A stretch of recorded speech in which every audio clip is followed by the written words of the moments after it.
Okay, let's dive in. You asked us to really unpack this idea of morning routines and how they genuinely impact your day. Right. And we found this great piece from Asana. It lists, I think, 21 different steps or ideas for a productive morning. 21. That sounds like a lot. It does, yeah. But our goal here isn't to say you need to do all 21. It's more about pulling out the core ideas, the principles behind them. And figuring out how you can maybe pick and choose what actually works for you. Exactly. It's like a toolkit. So, where does Asana say a good morning actually starts? Well, interestingly, it seems like it begins way before the alarm even goes off. That's right. The absolute bedrock, step one really, is getting a good night's sleep. Seems basic, but But so many of us struggle with it, yeah. totally. And the article throws out a number: 35.2% of adults in the US get 7 hours or less. That's over a third. Wow. That's a significant chunk of people starting the day already tired. It really is. And the source links that quality rests directly to waking up refreshed and, well, being more productive. Makes sense. So what are the practical tips for actually getting that quality rest?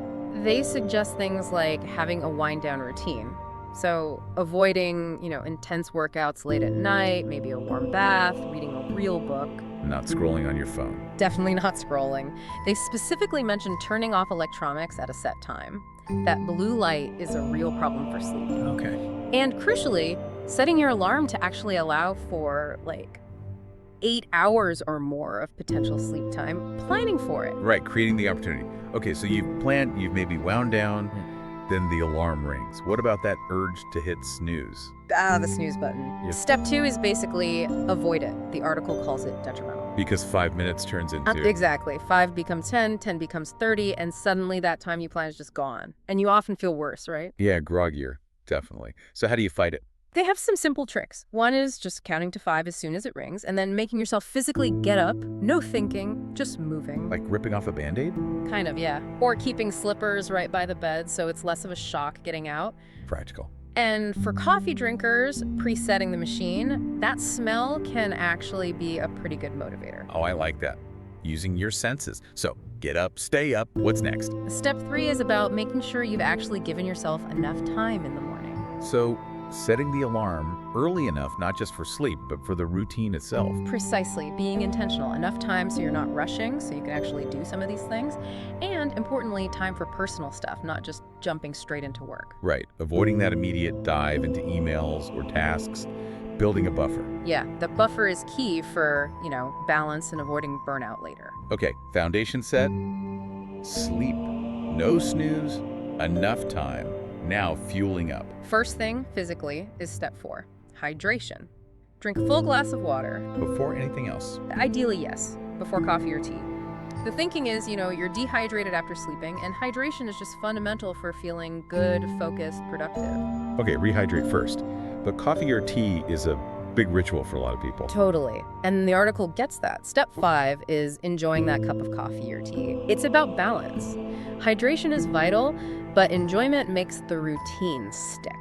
So make it a pleasant moment. Yeah, don't just gulp it down. Maybe combine it with spending a minute with family or pets or just some deep breaths. Mindfulness. Turning it into a small pause makes sense. And solid food. Step 6, prepare a healthy breakfast. Fuel for the brain, basically. Ingredients that make you feel good. Like what? Oatmeal. Oatmeal smoothies, those are the examples they give. Simple stuff. And then a neat tip here, maybe prep some lunch ingredients while you're at it. To save time later. Yeah, so you don't break your focus midday chopping vegetables or whatever. Protect that productive flow later on. Clever. Okay. Rested, hydrated, fueled. Then the article seems to shift towards well-being, self-care. Exactly.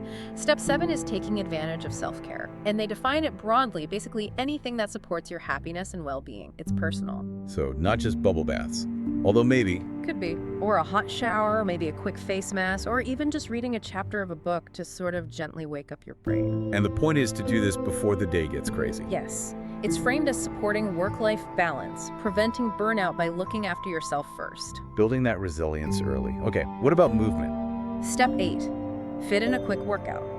They mention data showing active people are generally more relaxed, better mood, Benefits. helps prevent depression, better sleep later, more energy, less mental fatigue. Pretty significant list. And it doesn't have to be a marathon. No. Jogging, stationary bike maybe while watching news, kill two birds, or yoga, whatever works for you. Okay, body moving, then mindset. Yep, step 9 is saying positive affirmations. Sounds a bit cheesy to some, maybe. Maybe, but the idea is To actively fight those limiting beliefs we all have, build confidence for the day. Simple things like, I'm excited for today, or I'm grateful for my job. say them out loud or write them. Either or both. Whatever helps it sink in. And that connects to the next step, right?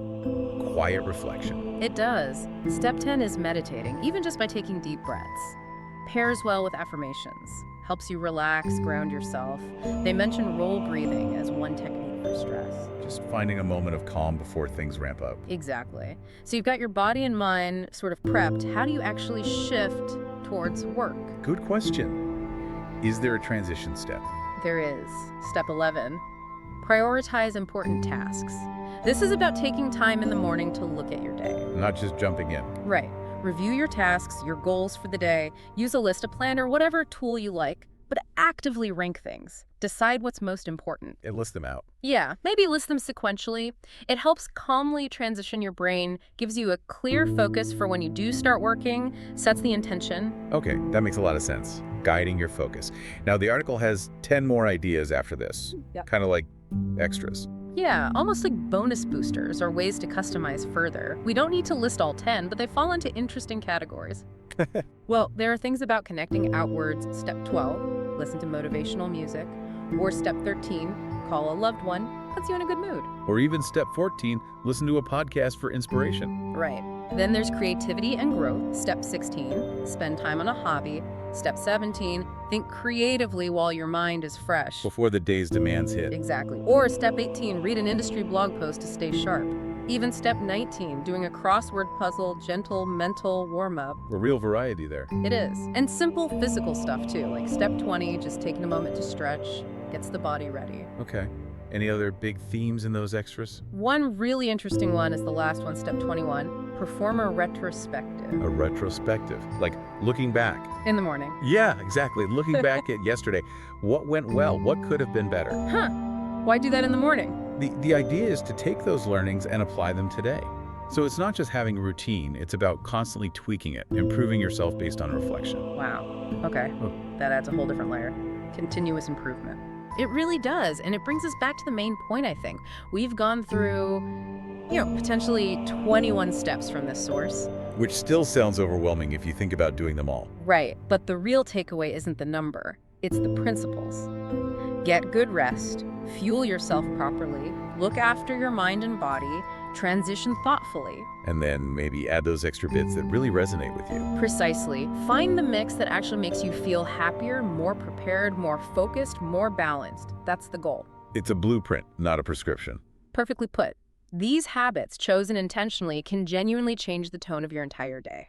And that last idea, the retrospective, looking back to improve forward, that feels really key. It means the routine isn't set in stone. Absolutely. It evolves. Yeah. Which leads to maybe a final thought for you listening. Yeah. Considering everything we've talked about, the rest, the fuel, the mindset, the transition, the enrichment, that reflection piece, what's one small thing, maybe just one tiny adjustment from all this, that you could try tomorrow morning? Just one experiment. Yeah. Just one little test. See how it feels. See what impact it has on your day. It could be the start of building something